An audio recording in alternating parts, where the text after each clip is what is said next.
Thank you, Carrie, for that introduction. So like Carrie mentioned, today we're going to be talking about managing stress after cancer. Let's see.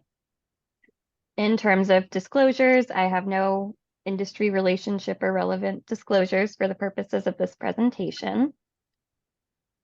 Just a brief overview of what we'll be talking about today. As I'm sure you can all imagine, stress in cancer is a pretty big topic. So I did my best just to highlight some of the most important parts of it. These are the topics we're going to be hitting on today.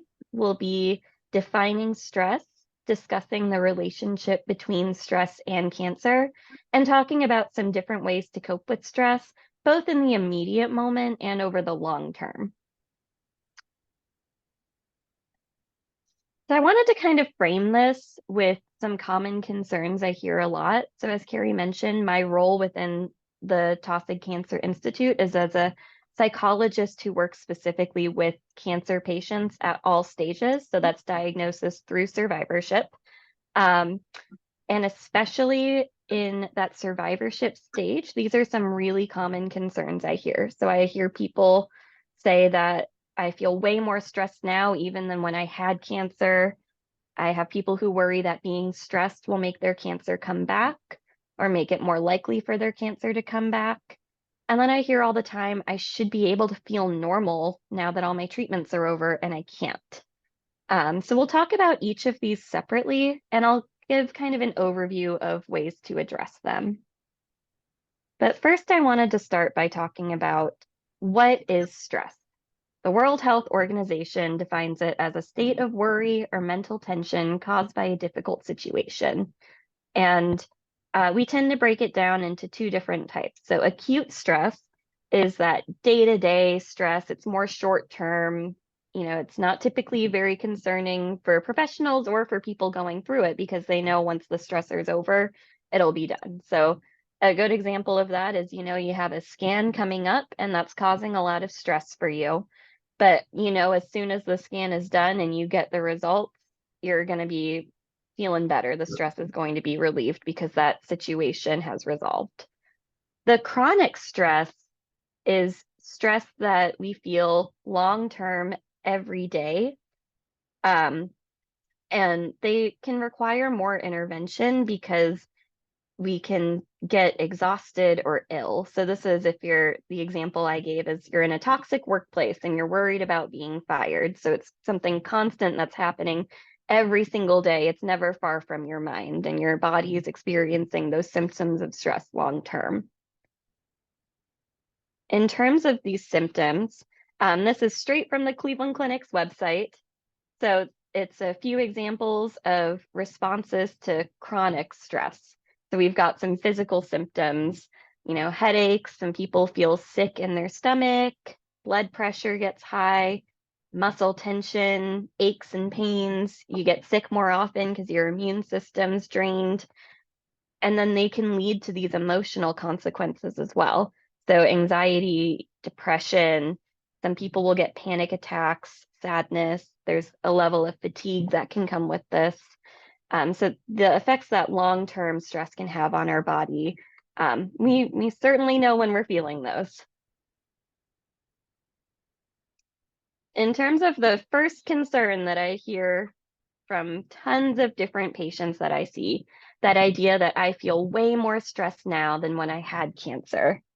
What some people notice is that after cancer, they don't feel they can tolerate stress as well as they used to. So things that used to not faze them at all suddenly give them a lot of anxiety or make them feel overwhelmed. And there's a couple different reasons for that. The first could be our stress threshold, which is almost a tongue twister, stress threshold.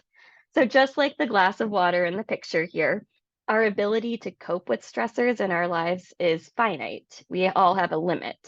Every stressor we experience adds a little bit more water to the glass.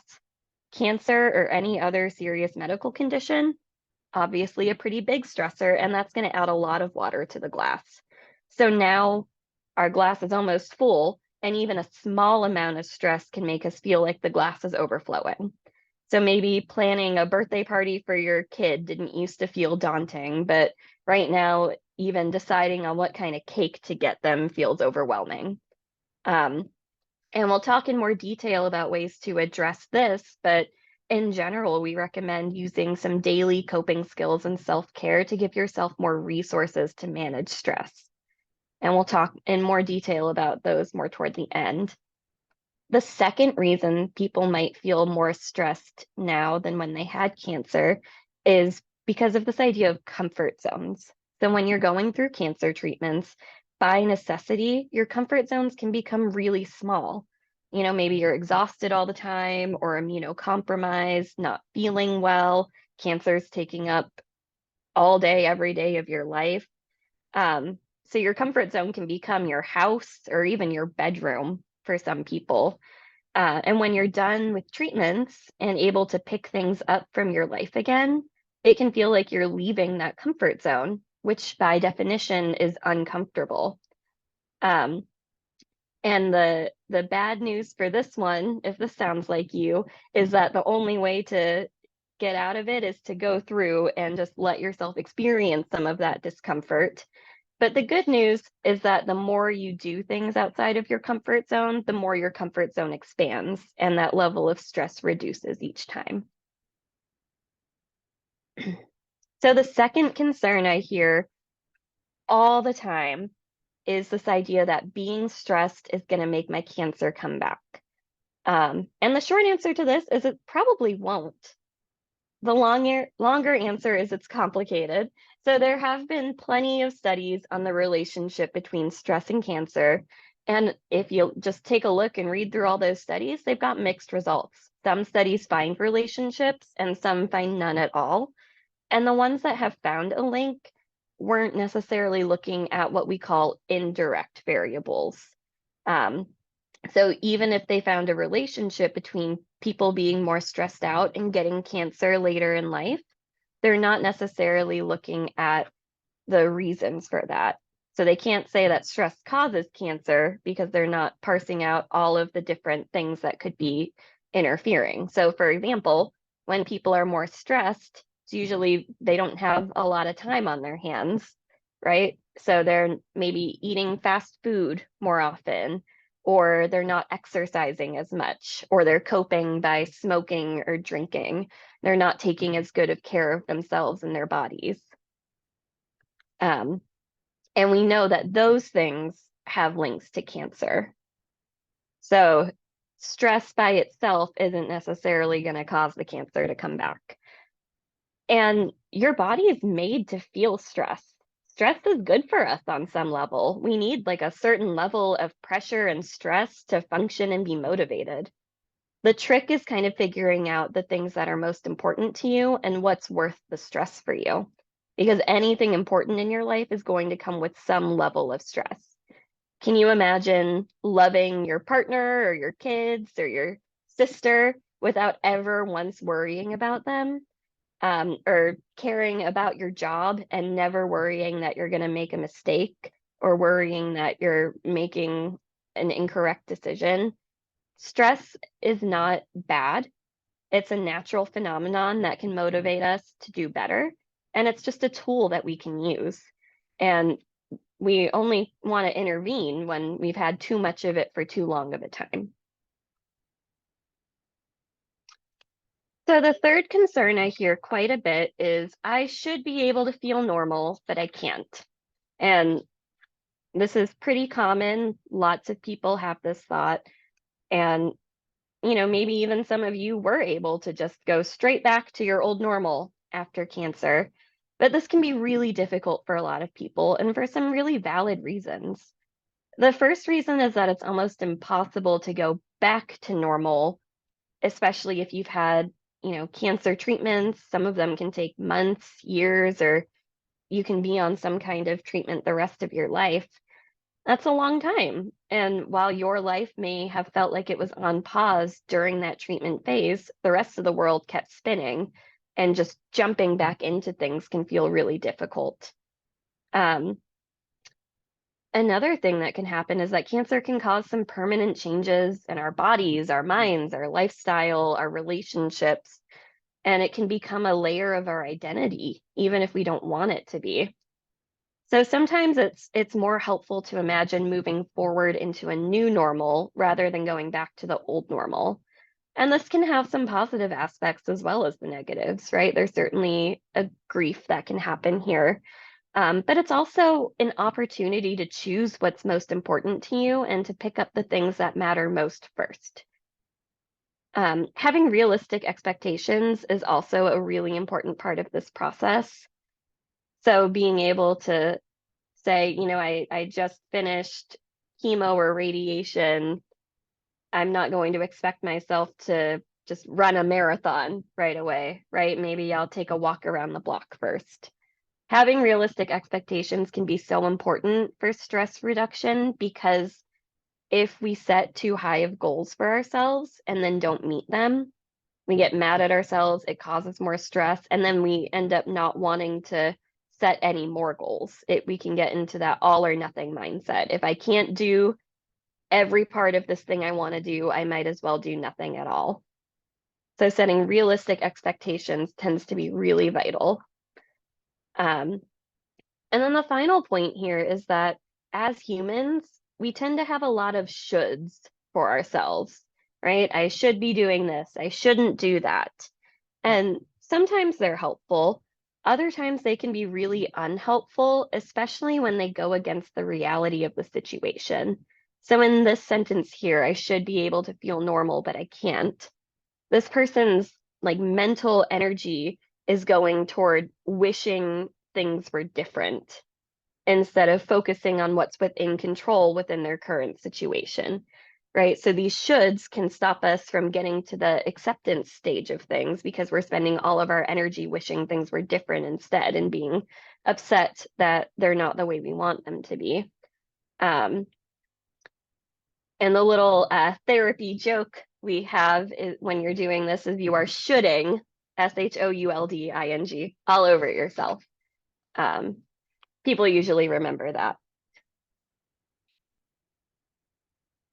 So we've seen some of the sources of stress and how it can interact with cancer. I want to talk about some things that we can do about it. So there are kind of two main umbrellas for dealing with stress. The first umbrella is take away the things that are stressful, right? Pull the stressors out of your life. Quit your job, pass your kids off to their grandma, burn your house down so you don't have to clean it anymore. Things like that. Easy peasy, right? Obviously, getting rid of stress and stressors in our lives is easier said than done, especially because, as we mentioned before, the things that are most important to us in life tend to be where most of our stress comes from. So what can we do instead? Increasing work-life balance is a big one. I'm sure you've all heard that phrase, work-life balance. And setting that balance can be really tough depending on your job. So if you really love your job and get a lot of meaning out of it, maybe you even want the work side to be heavier than the life side. If you're someone who works in order to afford the things that you actually want to be doing, make sure that you're setting boundaries so you have time to do the things you actually want to be doing. And I honestly, as a psychologist, don't love the idea of work-life balance because it kind of implies that the two things should be equal, when in reality, work is one part of our lives. And I have our life is like family, friends, all our relationships, our health, taking care of our house and our yard, our hobbies, the things we love to do. And I would argue that unless you really love your job and get a lot of meaning out of it, you want more of your energy and your time to be going toward the things that make your life worth living, the things you fought through cancer to be able to do, right? And then setting boundaries can be a really helpful mechanism here toward creating more of that balance between things that stress you out and things that you like doing. And I want to touch on that quickly here because I think they get a little bit misconstrued in popular psychology and social media, and it's a little bit of a pet peeve of mine. So boundaries are about your behaviors, not someone else's. So for example, if your mom keeps asking about your cancer and you don't want to talk to her about it, your boundary isn't going to be, Mom, you can't ask me about my cancer anymore, because you don't get to control anyone else's behavior except your own. A more effective boundary there would be, Mom, if you ask me about my cancer, then I'm going to ignore the question. I'm going to hang up the phone, whatever behavior you feel you need to take in order to keep yourself safe physically, mentally, and emotionally, right? The hope is that eventually she gets the hint and stops asking about your cancer, but the boundary is about your behavior. You're saying, if this, then I will do this. Okay. The other way of managing stress is adding on things that refuel you or that give you more resources to manage the stress. So if you're not able to just quit your job or burn your house down or whatever, um, focus on adding things to your life instead. So you can reframe the way you see stress, and we'll talk about all of these in more detail too. But the basic idea of that is, if you're stressed because you have to fold a ton of laundry today, and it just feels like you don't want to do it, it's too much, you don't have time. Instead of saying, I have to do this, say, I get to do this. I get to fold laundry. I have fought cancer and I am here and I have clothes and I am able to fold them. Um, that gratitude doesn't quite work for everything because some things just kind of suck, right? So that's when we utilize our coping mechanisms and do more of what makes us feel refueled and gives us that energy. And some quick examples of that are things like engaging in our hobbies, talking with friends and family, taking a power nap, playing with our dog, whatever it is that you enjoy. If you're feeling really stressed out in the moment, even with that acute stress, or if it's just an especially high stress with the chronic stress kind of day, these are some immediate coping skills that you can use in the moment to help. So grounding, the idea of that is when we're feeling stressed, anxious, emotional for any reason, the emotion part of our brain kind of takes over, right? We're not able to really think as logically, and we're not able to rationalize or reason through something. So these grounding exercises can help calm our bodies down and kickstart the logic part of our brain again. So things like a really easy one that I love is to look around the room and name every color you see. Give your brain a really easy task to focus on so that it kind of interrupts that big emotional state and focuses on something that feels manageable and easy for your brain to think about. There's also some research on ways to use your vasovagal system or your vagus nerve to help. My favorite one is if you hum, it stimulates your vagus nerve, which is a nerve we have that can just have a calming effect on our body. It activates the system that kind of slows things down for us. So if you just hum, it stimulates that nerve and people tend to feel better. Deep breathing, I'm sure we've all heard of deep breathing. My favorite is diaphragmatic or belly breathing, where you literally put your hand on your stomach and breathe in deeply enough that your hand starts to raise and lower. And that can help calm your body down as well. And then these TIP or TCPP methods, they're from a therapy that's focused on distress tolerance, and they can kind of help get you out of that immediate stress mindset. So splashing cold water on your face, holding an ice pack on your arm, something like that. Intense exercise, use that stress or anxious energy to do some push-ups or run in place. If your body isn't in a place to do intense exercise, the C in the TCPP stands for change in scenery. So go to a different room of your house, go to your backyard, go to a park. Just change your physical location. And then we have the paced breathing and paired muscle relaxation. So doing those together even can kind of help with that calming. Reframing um, is one of the like long-term techniques for dealing with stress. So when we reframe, what we're doing is looking at why is the stress worth it to you, right? So as you move into this new normal, think about what's most important to you because stress is going to be present in your life at least sometimes. So it's important to think about what makes the stress worth it, right? And these words on this slide are some of the more common values that people have, the things that tend to be most important to most people, your relationships, taking care of yourself, your community, um, education, work, your spirituality, um, and really making sure that the things that are causing the most stress in your life are the things that are most worth it to you. Right. So if you have a friendship, for example, that's just really stressing you out and you don't feel like that friendship is really helping you be the person you want to be, maybe that's not a friendship to put a lot of your energy into.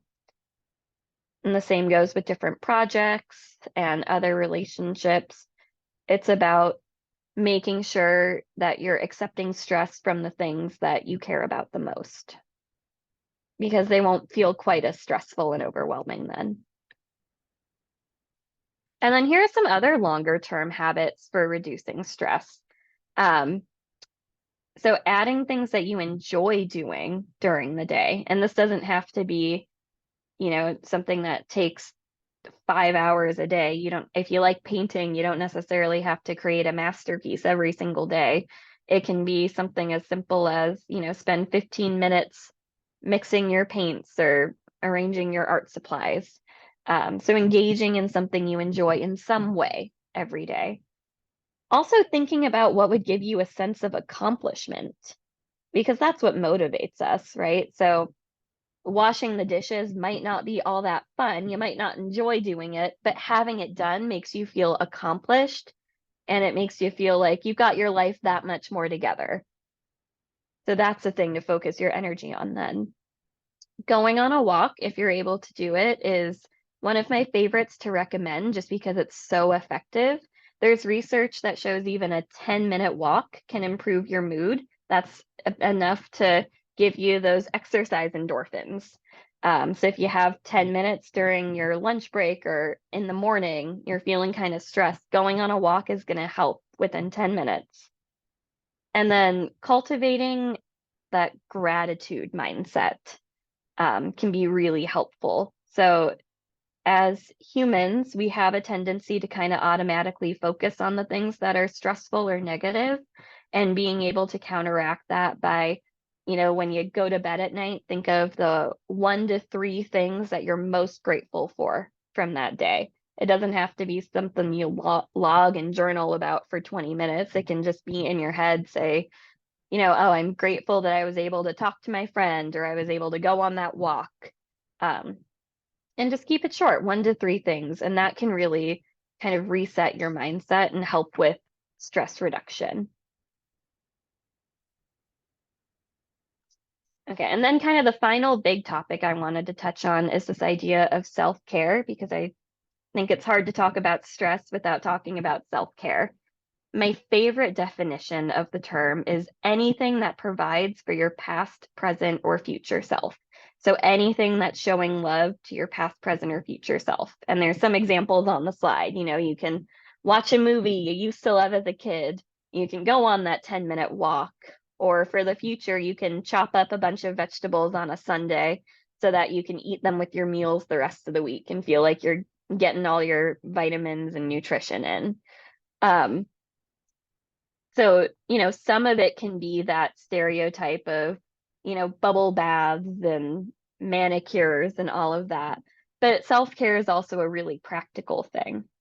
And this is not meant to add to the laundry list of things you already have to do, because that's not helpful. If you're already feeling stressed and overwhelmed, saying you have to chop up a bunch of vegetables on a Sunday isn't going to make you feel better. Um, but what I have noticed in my work with patients and in myself, to be completely honest, is that when life gets the most stressful, that's the same time when we start to give up on all our self-care habits. So when I feel at my busiest, the first thing I throw out the window is my workout, right? Even though I know that helps me cope with everything else, it's the first thing to go, which is understandable and tends not to be helpful because those times are when we need these skills and the self-care the most, right? So when we're most stressed is when we really need to make sure we're taking that time for ourselves to make sure we're emptying that cup where we have those resources so we're not going over our stress threshold. So just some real quick takeaways. Stress is a natural part of life. Everything important to you is going to stress you out sometimes. And I want to reiterate again that stress is not, at its nature, good or bad. It's just a tool we have as humans to help get us through the world. So we can use it, or it can be harmful to us in excess for too long of a time. And chronic stress might benefit from some intervention.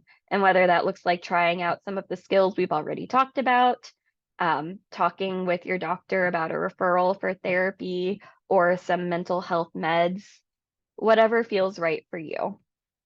You can reduce stress by either getting rid of the sources of stress, which, as we said, can be easier said than done, or by giving yourself more internal resources, by using those coping skills, by adding things to your life that make you feel like you have more energy and a more solid foundation to manage all of it. And then stressing about stress is not going to help, right? So use the coping skills instead. So if you're constantly worried, oh my gosh, I'm under so much stress, and now I'm stressing about how much stress I'm under, maybe try these coping skills instead, because that might be a more effective way to reduce stress.